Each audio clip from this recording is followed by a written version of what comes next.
वैशाख महात्म्य। सूत जी कहते हैं, महात्मा नारद के ये वचन सुनकर राजश्री अम्बरीश ने विस्मित होकर कहा, महामुने, आप मार्गशीर्ष, अगहन आदि पवित्र महीनों को छोड़कर वैशाख मास की ही इतनी प्रशंसा क्यों करते हैं? उसी को सब मासों में श्रेष्ठ क्यों बतलाते हैं? यदि माधव मास सबसे श्रेष्ठ और भगवान लक्ष्मीपति को अधिक प्रिय है, तो उस समय स्नान करने की क्या विधि है? वैशाख मास में किस वस्तु का दान, कौन सी तपस्या तथा किस देवता का पूजन करना चाहिए? कृपा निधे, उस समय किए जाने वाले पुण्य कर्म का आप मुझे उपदेश कीजिए। सद्गुरु के मुख से उपदेश की प्राप्ति दुर्लभ होती है। उत्तम देश और काल का मिलना भी बड़ा कठिन होता है। राज्य प्राप्ति आदि दूसरे कोई भी भाव हमारे हृदय को इतनी शीतलता नहीं प्रदान करते जितनी कि आपका यह समागम। नारद जी ने कहा, राजन सुनो, मैं संसार के हित के लिए तुमसे माधव मास की विधि का वर्णन करता हूं। जैसा कि पूर्व काल में ब्रह्मा जी ने बतलाया था, पहले तो जीव का भारत वर्ष में जन्म होना ही दुर्लभ है। उससे भी अधिक दुर्लभ है वहां मनुष्य की योनि में जन्म। मनुष्य होने पर अपने अपने धर्म के पालन में प्रवृत्त होनी तो और भी कठिन है।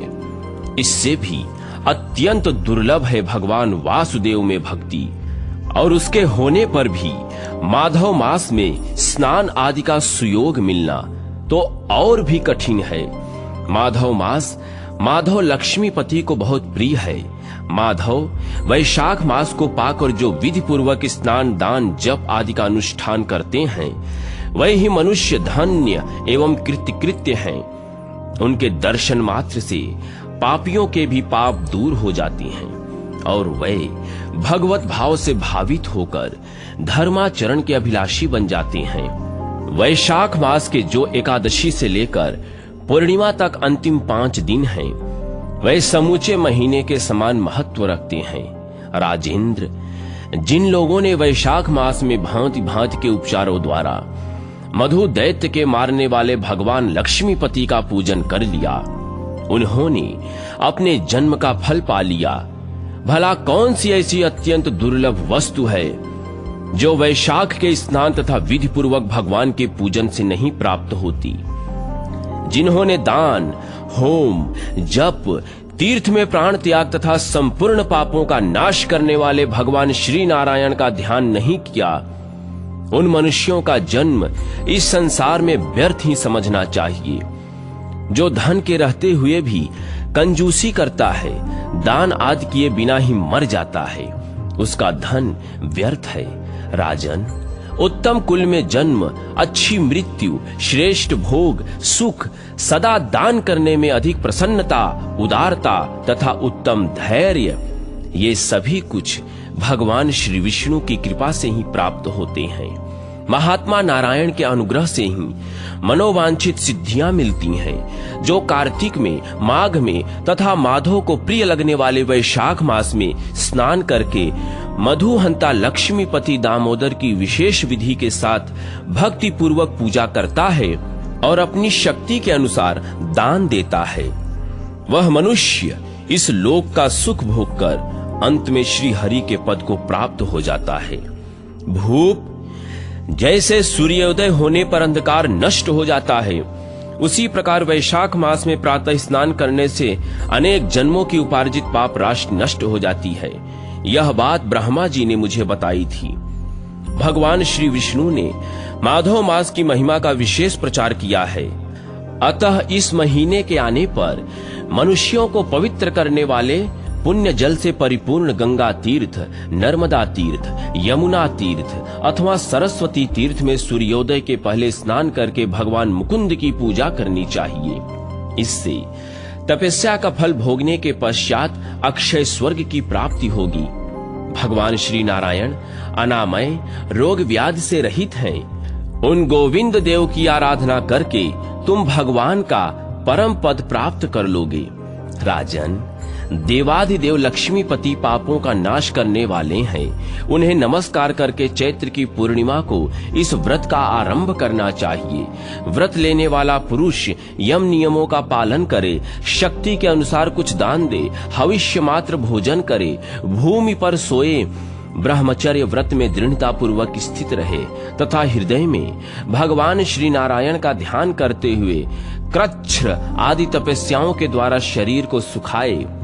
इस प्रकार नियम से रहकर जब भी वैशाख की पूर्णिमा आए उस दिन मधु तथा तिल आदि का दान करें। श्रेष्ठ ब्राह्मणों को भक्ति पूर्वक भोजन कराएं, उन्हें दक्षिणा सहित धेनु दान दें तथा वैशाख स्नान के व्रत में जो कुछ त्रुटि हुई हो उसकी पूर्णता के लिए ब्राह्मणों से प्रार्थना करें। भूपाल, जिस प्रकार लक्ष्मी जी जगदीश्वर माधव की प्रिया हैं, उसी प्रकार माधव मास भी मधुसूदन को बहुत प्रिय है।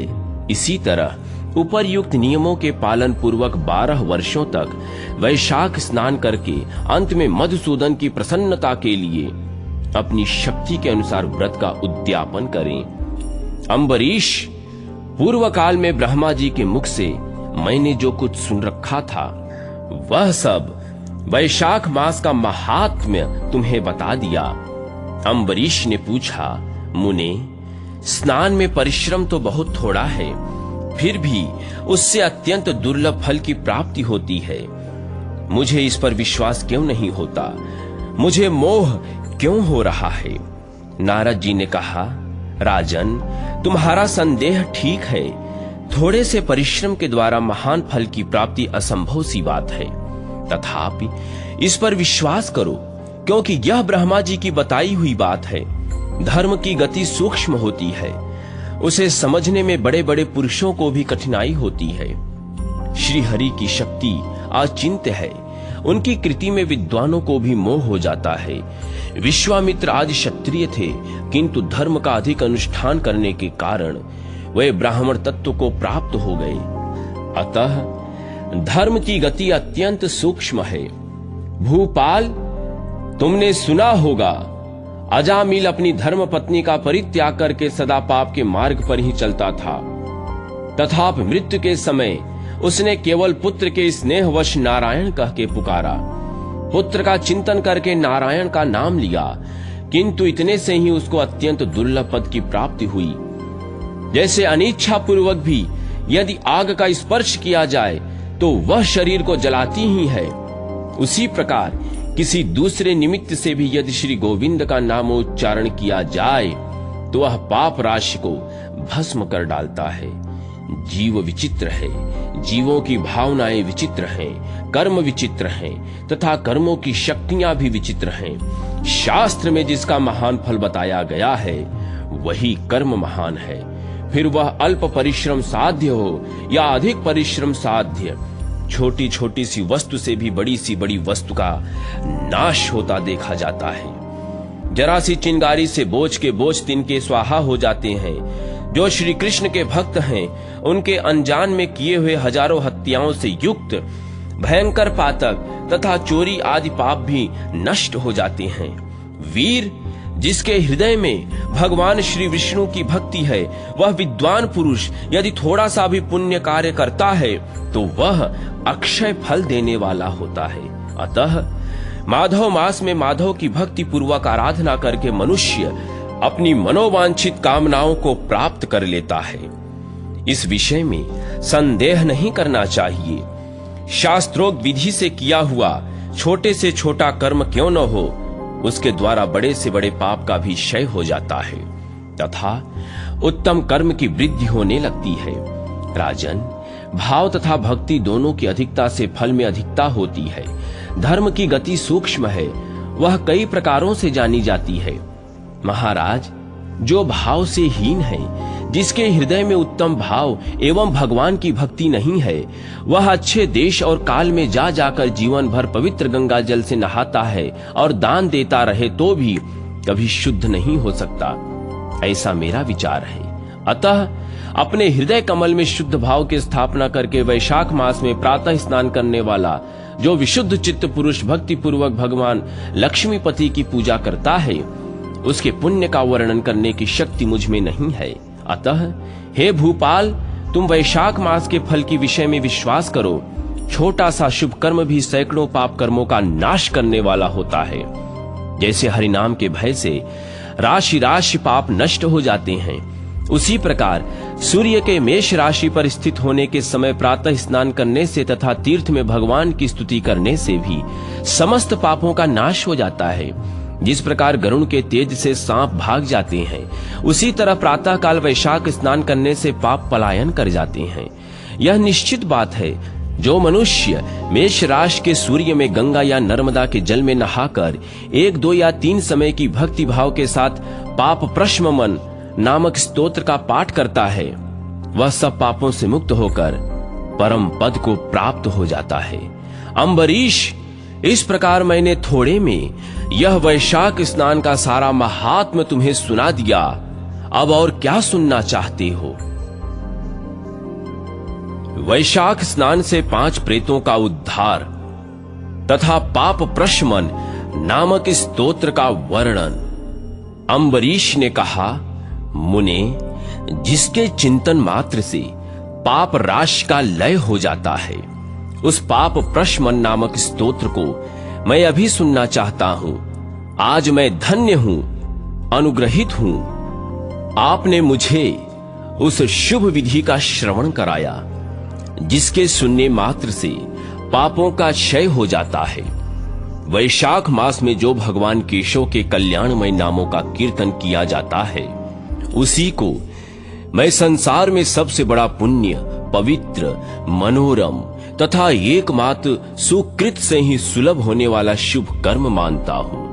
अहो, जो लोग माधव मास में भगवान मधुसूदन के नामों का स्मरण करते हैं, वे धन्य हैं।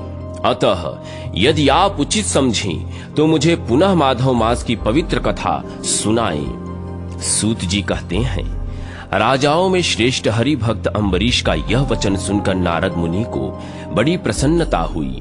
यद्यपि वे वैशाख स्नान के लिए जाने को उत्कंठित थे, तथापि सत्संग में आनंद के कारण रुक गए और राजा से बोले। नारद जी ने कहा, महिपाल, मुझे ऐसे जान पड़ता है कि यदि 2 व्यक्तियों में परस्पर भगवत कथा संबंधी सरस वार्तालाप छिड़ जाए तो वह अत्यंत विशुद्ध अंतःकरण को शुद्ध करने वाला होता है। आज तुम्हारे साथ जो माधव मास के महात्म की चर्चा चल रही है, यह वैशाख स्नान की अपेक्षा भी अधिक पुण्य प्रदान करने वाली है, क्योंकि माधव मास के देवता भगवान श्री विष्णु हैं। अतः उसका कीर्तन भगवान का ही कीर्तन है। जिसका जीवन धर्म के लिए और धर्म भगवान की प्रसन्नता के लिए है तथा जो रातों दिन पुण्योपार्जन में ही लगा रहता है, उसी को इस पृथ्वी पर मैं वैष्णव मानता हूं। राजन, अब मैं वैशाख स्नान से होने वाले पुण्य फल का संक्षेप से वर्णन करता हूं। विस्तार के साथ सारा वर्णन तो मेरे पिता ब्रह्मा जी भी नहीं कर सकते। वैशाख में डुबकी लगाने मात्र से समस्त पाप छूट जाते हैं। पूर्व काल की बात है, कोई मुनीश्वर तीर्थ यात्रा के प्रसंग से सर्वत्र घूम रहे थे। उनका नाम था मुनि शर्मा। वे बड़े धर्मात्मा, सत्यवादी, पवित्र तथा शम, दम एवं शांति धर्म से युक्त थे। वे प्रतिदिन पितरों का तर्पण और श्राद्ध करते थे। उन्हें वेदों और स्मृतियों के विधानों का सम्यक ज्ञान था। वे मधुर वाणी बोलते और भगवान का पूजन करते रहते थे।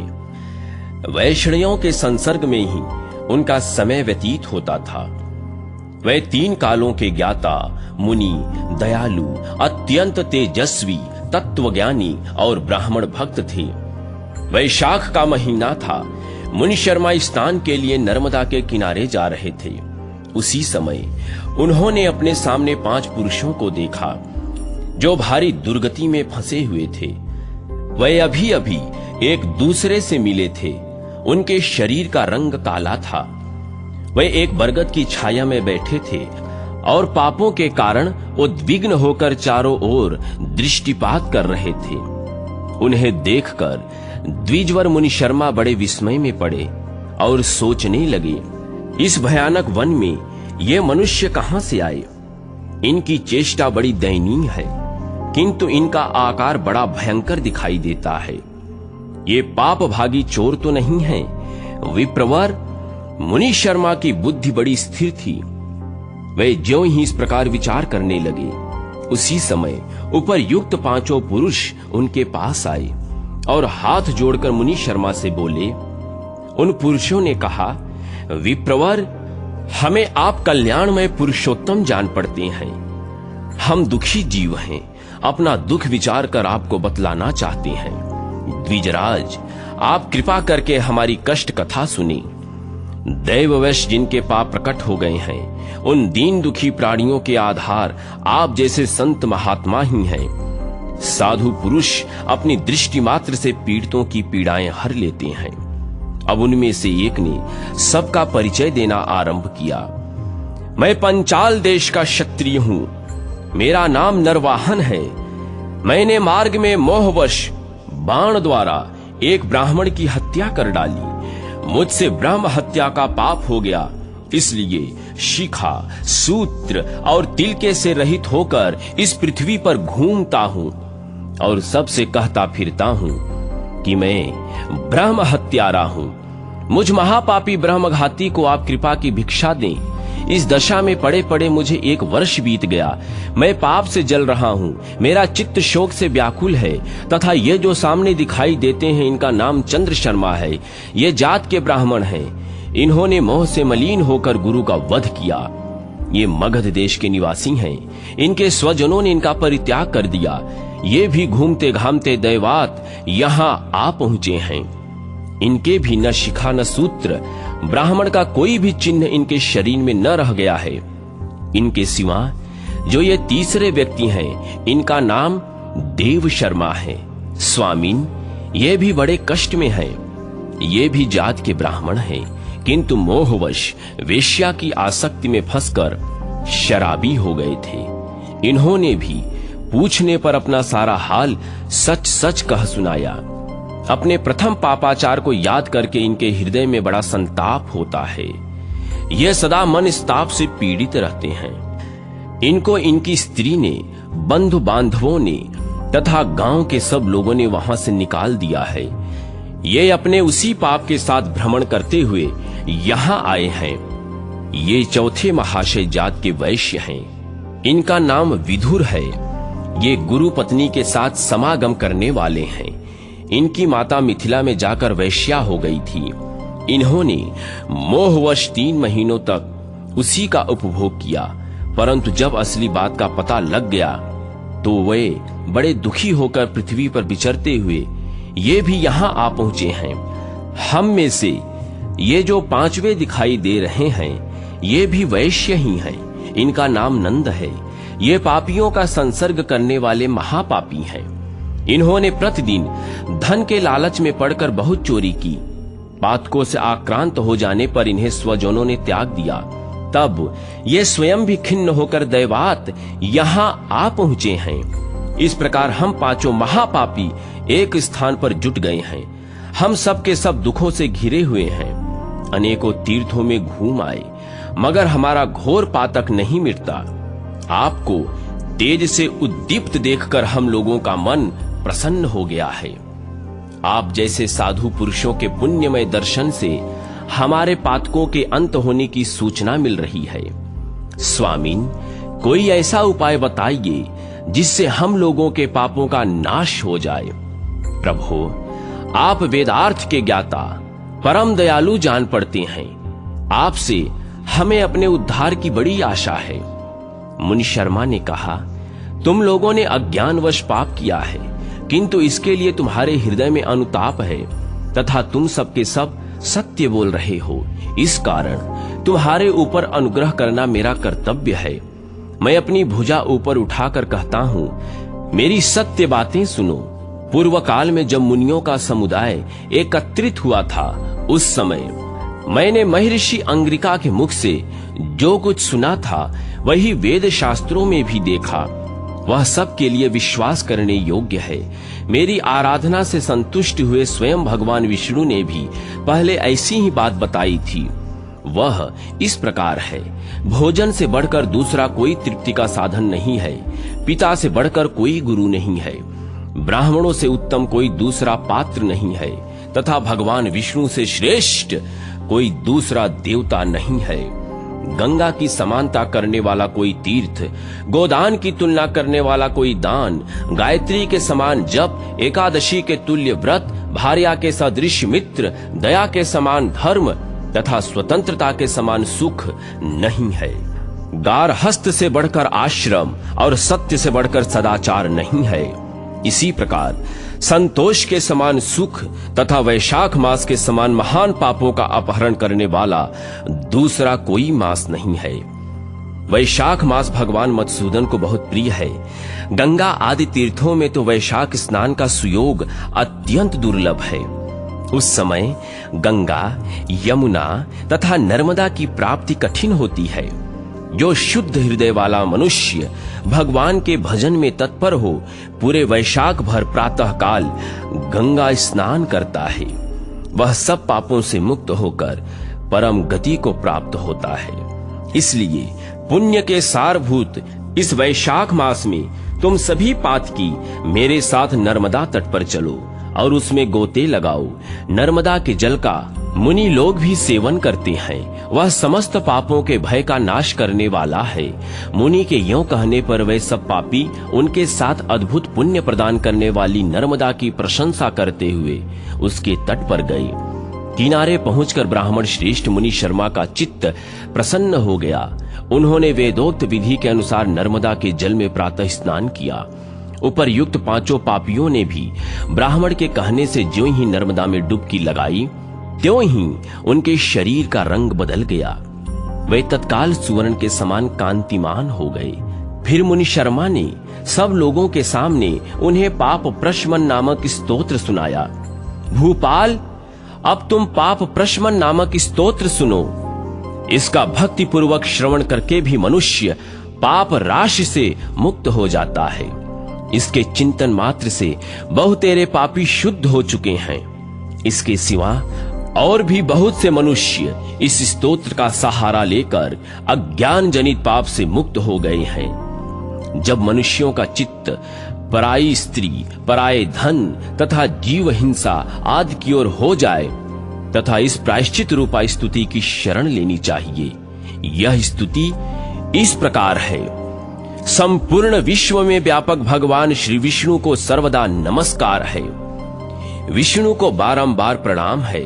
मैं अपने चित्त में विराजमान विष्णु को नमस्कार करता हूँ। अपने अहंकार में व्याप्त श्री हरि को मस्तक झुकाता हूँ। श्री विष्णु चित्त में विराजमान ईश्वर, मन और इंद्रियों के शासक, अव्यक्त, अनंत, अपराजित, सबके द्वारा स्तमन करने योग्य तथा आदि अंत से रहित ऐसे श्री हरि को मैं नित्य निरंतर प्रणाम करता हूँ। जो विष्णु मेरे चित्त में विराजमान हैं, जो विष्णु मेरी बुद्धि में स्थित हैं, जो विष्णु मेरे अहंकार में व्याप्त हैं तथा जो विष्णु सदा मेरे स्वरूप में स्थित हैं, वह ही कर्ता होकर सब कुछ करते हैं। उन विष्णु भगवान का चिंतन करने पर चराचर प्राणियों का सारा पाप नष्ट हो जाता है। जो ध्यान करने और स्वप्न में दिख जाने पर भी पापियों के पाप हर लेती हैं तथा चरणों में पड़े हुए शरणागत भक्त जिन्हें अत्यंत प्रिय हैं, उन वामन रूपधारी भगवान श्री विष्णु को नमस्कार करता हूँ, जो अजन्मा, अक्षर और अविनाशी हैं तथा इस अवलंब शून्य संसार में हाथ का सहारा देने वाले हैं। स्तोत्रों द्वारा जिनकी स्तुति की जाती है, उन सनातन श्री विष्णु को मैं प्रणाम करता हूँ। हे सर्वेश्वर, हे ईश्वर, हे व्यापक परमात्मन, हे अधोषज, हे इंद्रियों का शासन करने वाले अंतर्यामी ऋषिकेश, आपको बारंबार नमस्कार है। हे नरसिंह, हे अनंत, हे गोविंद, हे भूत भावन, हे केशव, हे जनार्दन, हे मेरे दुर्वचन, हे दुष्कर्म और दुष्चिंत को शीघ्र नष्ट कीजिए। महाबाहो, मेरी प्रार्थना सुनिए। अपने चित्त के वश में होकर मैंने जो कुछ बुरा चिंतन किया हो, उसको शांत कर दीजिए। ब्राह्मणों का हित साधन करने वाले देवता गोविंद, परमार्थ में तत्पर रहने वाले जगन्नाथ, जगत को धारण करने वाले अच्युत, मेरे पापों का नाश कीजिए। मैंने पूर्वान्न, सायान्न, मध्याह्न तथा रात्रि के समय शरीर, मन और वाणी के द्वारा जानकर या अनजान में जो कुछ पाप किया है, वह सब ऋषिकेश, पुंडरीकाक्ष और माधव, इन 3 नामों के उच्चारण से नष्ट हो जाए। ऋषिकेश, आपके नामोच्चारण से मेरा शारीरिक पाप नष्ट हो जाए। पुंडरीकाक्ष, आपके स्मरण मात्र से मेरा पाप शांत हो जाए। तथा माधव, आपके नाम कीर्तन से मेरे वाचिक पाप नाश हो जाएं।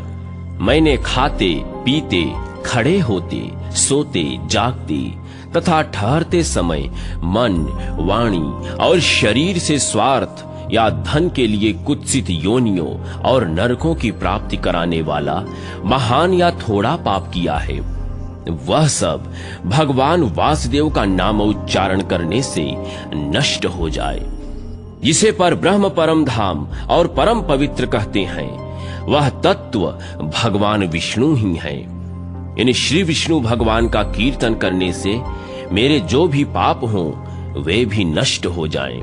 जो गंध और स्पर्श से रहित हैं, ज्ञानी पुरुष जिसे पाकर पुनः इस संसार में नहीं लौटते, वह श्री विष्णु का ही परम पद है। वह सब मुझे पूर्ण रूप से प्राप्त हो जाए। यह पाप प्रशमन नामक स्तोत्र है। जो मनुष्य इसे पढ़ता और सुनता है, वह शरीर, मन और वाणी द्वारा किए हुए पापों से मुक्त हो जाता है।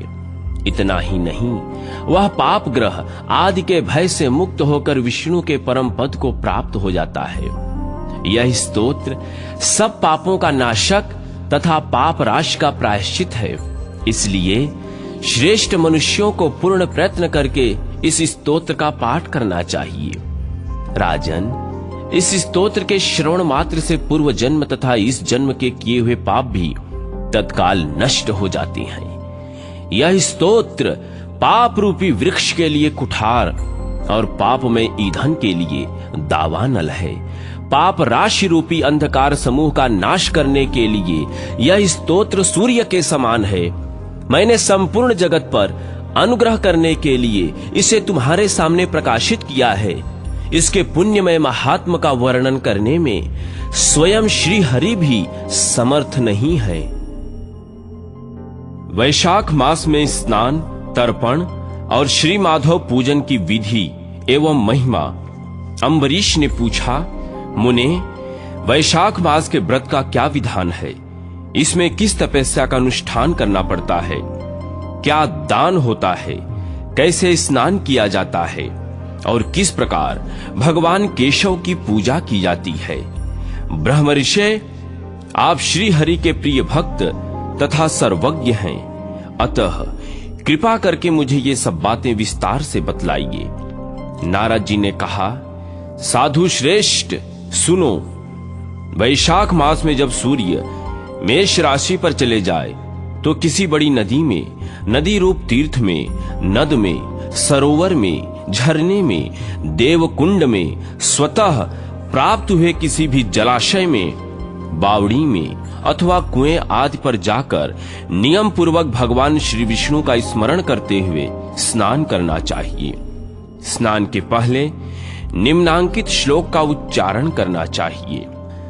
मधुसूदन, वैशाख मास आपको विशेष प्रिय है, इसलिए इसमें प्रातः स्नान करने से आप शास्त्रोक्त फल देने वाले हो और मेरे पापों को नाश कर दें। इस प्रकार यह कहकर मौन भाव से उस तीर्थ के किनारे अपने दोनों पैर धो ले।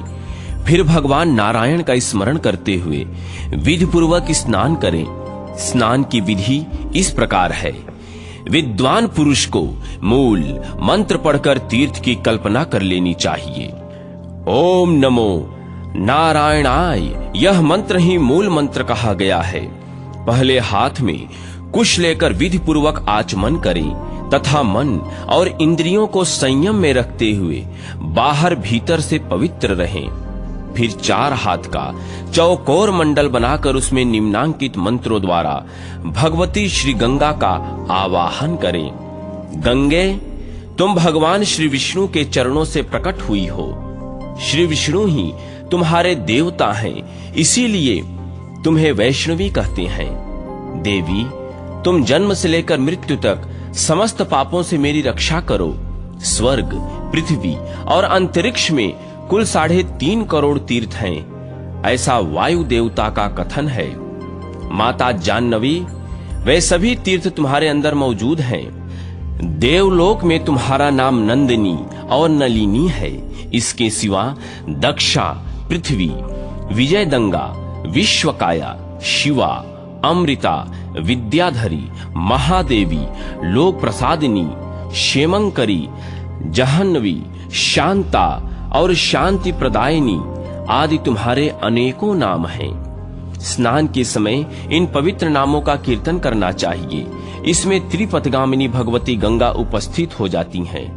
7 बार उपर्युक्त नामों का जप करके संपुट के आकार में दोनों हाथों को जोड़कर उनमें जल लें और 4, 6 या 7 बार मस्तक पर डालें।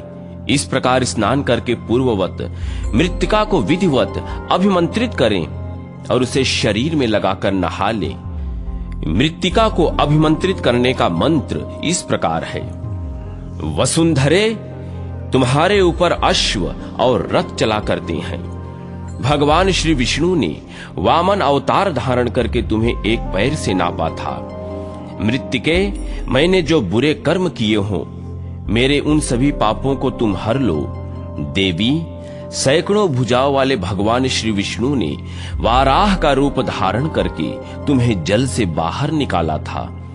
तुम संपूर्ण लोकों की उत्पत्ति के लिए आरणी के समान हो, अर्थात जैसे अरणी काष्ठ से आग प्रकट होती है, उसी प्रकार तुमसे संपूर्ण लोक उत्पन्न होते हैं। सुव्रते, तुम्हें मेरा नमस्कार है।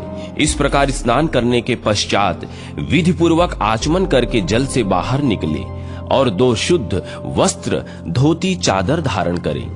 तदनंतर त्रिलोकी को तृप्त करने के लिए तर्पण करें। सबसे पहले श्री ब्रह्मा का तर्पण करें, फिर श्री विष्णु, श्री रुद्र और प्रजापति का, तत्पश्चात देवता, यक्ष, नाग, गंधर्व, अप्सरा, असुरगण, क्रूर, सर्प, गरुण, वृक्ष, जीव, जंतु, पक्षी, विद्याधर, मेघ, आकाशचारी जीव, निराधर जीव, पापी जीव तथा धर्मपरायण जीवों को तृप्त करने के लिए मैं उन्हें जल अर्पण करता हूँ। यह कहकर उन सबको जलांजलि दे।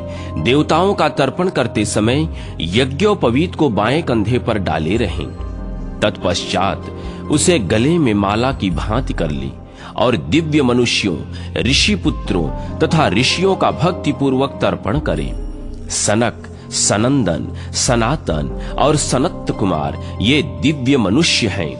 कपिल, आसुरी, ओढ़ू तथा पंचशिख ये प्रधान ऋषि पुत्र हैं। ये सभी मेरे दिए हुए जल से तृप्त हों, ऐसा कहकर इन्हें जल दे। इसी प्रकार मरीचि, अत्रि, अंगिरा, पुलसत्य, पुलह, क्रतु, प्रचेता, वशिष्ठ, नारद तथा अन्यान्य देव ऋषियों एवं ब्रह्म ऋषियों का अक्षत सहित जल के द्वारा तर्पण करें।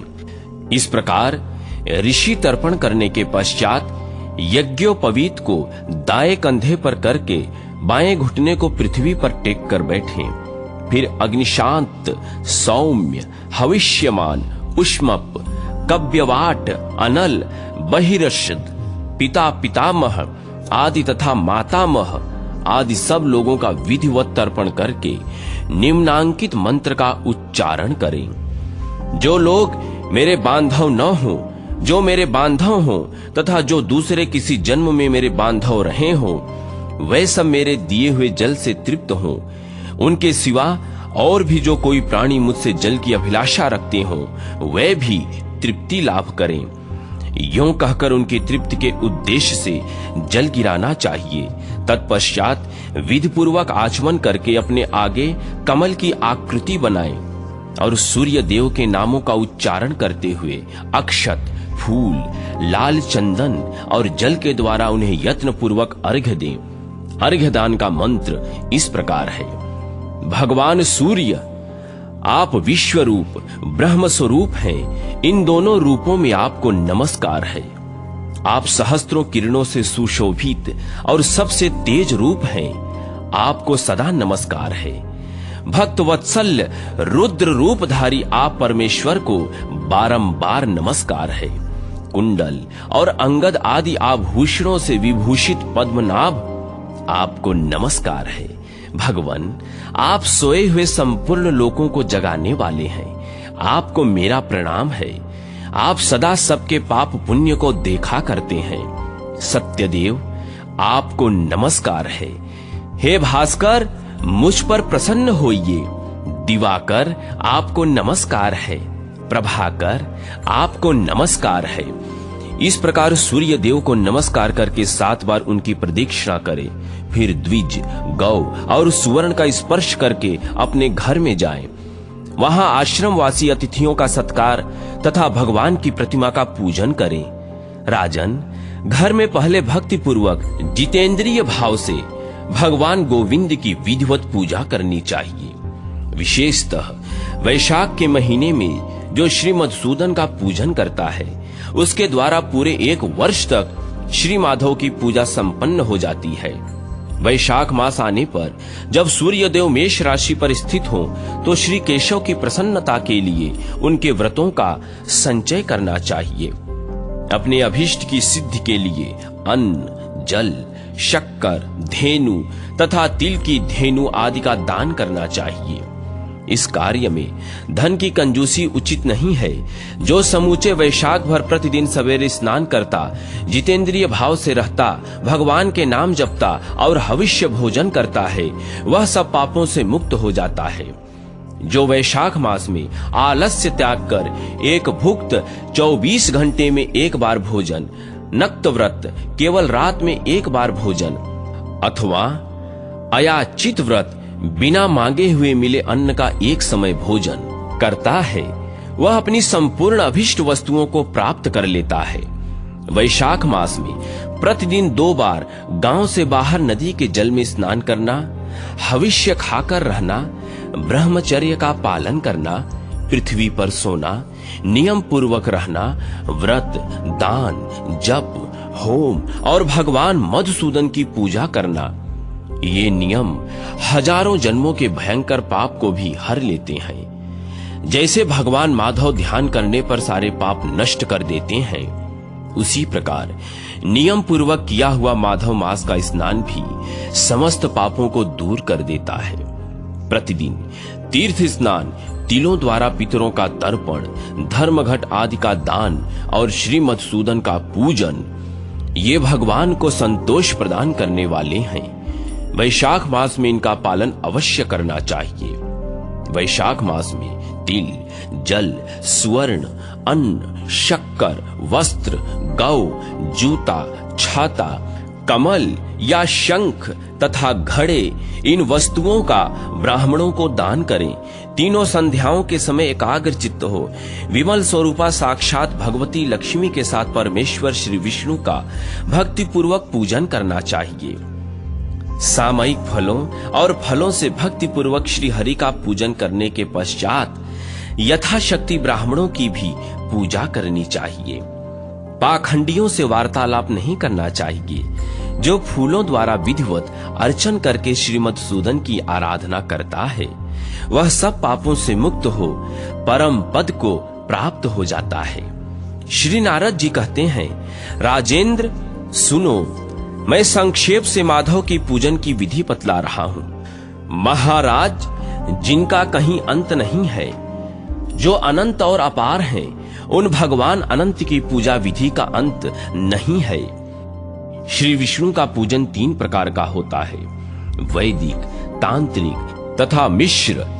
तीनों के ही बताए हुए विधान से श्री हरि का पूजन करना चाहिए। वैदिक और मिश्र पूजन की विधि ब्राह्मण आदि 3 वर्णों के लिए बताई गई है, किंतु तांत्रिक पूजन विष्णु भक्त शूद्र के लिए भी विहित है। साधक पुरुष को उचित है कि शास्त्रोक्त विधि का ज्ञान प्राप्त करके एकाग्र चित्त हो ब्रह्मचर्य पालन करते हुए श्री विष्णु का विधिवत पूजन करें। भगवान की प्रतिमा 8 प्रकार की मानी गई है। शिलामयी, धातुमयी, लोहे की बनी हुई, लीपने योग्य मिट्टी की बनी हुई, चित्रमयी बालुका की बनी हुई, मनोमयी तथा मणिमयी। इन प्रतिमाओं की प्रतिष्ठा स्थापना 2 प्रकार की होती है, एक चल प्रतिष्ठा और दूसरी अचल प्रतिष्ठा। राजन, भक्त पुरुष को चाहिए कि वह जो कुछ भी सामग्री प्राप्त हो उसी से भक्ति भाव के साथ पूजन करे। प्रतिमा पूजन में स्नान और अलंकार ही अभीष्ट हैं, अर्थात भगवत विग्रह को स्नान कराकर पुष्प आदि से श्रृंगार कर देना ही प्रधान सेवा है। श्री कृष्ण में भक्ति रखने वाला मनुष्य यदि केवल जल भी भगवान को अर्पण करे तो वह भी उनकी दृष्टि में श्रेष्ठ है। फिर गंध, धूप, पुष्प, दीप और अन्न आदि का नैवेद्य अर्पण करने पर तो कहना ही क्या है। पवित्रता पूर्वक पूजन की सारी सामग्री एकत्रित करके पूर्वाग्र कुशों का आसन बिछाकर उस पर बैठें। पूजन करने वाले का मुख उत्तर दिशा की ओर या प्रतिमा के सामने हो। फिर पाद्य, अर्घ्य, स्नान तथा अर्हण आदि उपचारों की व्यवस्था करें। उसके बाद कर्णिका और केसर से सुशोभित अष्टदल कमल बनावें और उसके ऊपर श्री हरि के लिए आसन रखें। तदनंतर चंदन, उशीर, खस, कपूर, केसर तथा अर्गजा से सुवासित जल के द्वारा मंत्र पाठ पूर्वक श्री हरि को स्नान कराएं। वैभव हो तो प्रतिदिन इस तरह की व्यवस्था करनी चाहिए। स्वर्ण धर्म नामक अनुवावक, महापुरुष विद्या, सहस्त्र शीर्षा आदि पुरुष सूक्त तथा सामवेदोक्त निराजना आदि मंत्रों द्वारा श्री हरि को स्नान कराएं। तत्पश्चात विष्णु भक्त पुरुष वस्त्र, यज्ञोपवीत, आभूषण, हार, गंध तथा अनुलेपन के द्वारा प्रेम पूर्वक भगवान का यथा योग्य श्रृंगार करें। पुजारी को उचित है कि वह श्रद्धा पूर्वक पाद्य, आचमनीय, गंध, पुष्प, अक्षत तथा धूप आदि उपहार अर्पण करें। उसके बाद गुड़, खीर, घी, पूड़ी, मालपुआ, लड्डू, दूध और दही आदि नाना प्रकार के नैवेद्य निवेदन करें। पर्व के अवसरों पर अंगराग लगाना, दर्पण दिखाना, दंत धावन करना, अभिषेक करना, अन्न आदि के बने हुए पदार्थ भोग लगाना, कीर्तन करते हुए नृत्य करना और गीत गाना आदि सेवाएं भी करनी चाहिए। संभव हो तो प्रतिदिन ऐसी ही व्यवस्था रखनी चाहिए। पूजन के पश्चात इस प्रकार ध्यान करें।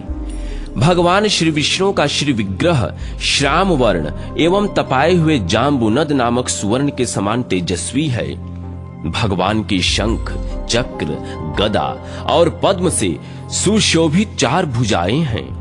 उनकी आकृति शांत है। उनका वस्त्र कमल के केसर के समान पीले रंग का है।